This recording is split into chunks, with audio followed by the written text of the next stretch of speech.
Bonjour. Alors quand on parle de régime, il y en a un qui revient toujours, c'est le fameux régime hyperprotéiné.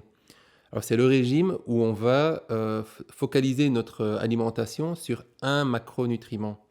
En fait, il existe aussi des régimes qui se focalisent sur les lipides ou sur les glucides.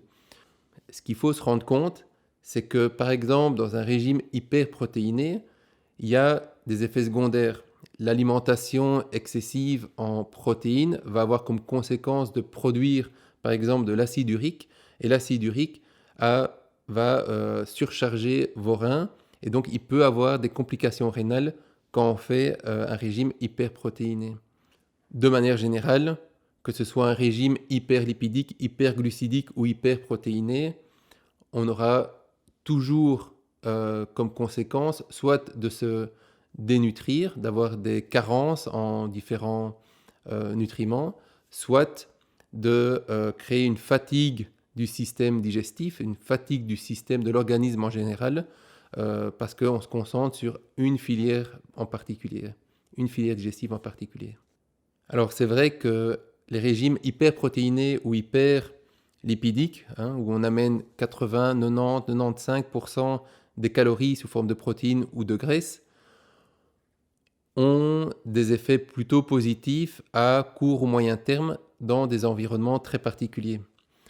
Par exemple, lorsqu'on veut faire une opération à quelqu'un qui est en obésité, un régime hyperprotéiné permet de perdre rapidement de la graisse sans impacter spécifiquement la masse musculaire.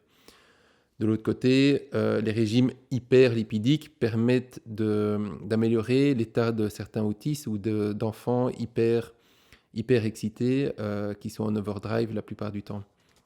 Alors je me trompe peut-être, mais le point commun entre les régimes hyperprotéinés et hyperlipidiques, c'est en fait qu'il n'y a pas trop de glucides. Et je me demande à quel point c'est pas l'excès de glucides qui est la source du problème. Quoi qu'il en soit, ce qui a été dit sur les régimes hypocaloriques dans la vidéo précédente s'applique aussi bien pour les régimes hyperlipidiques, glucidiques ou protéinés.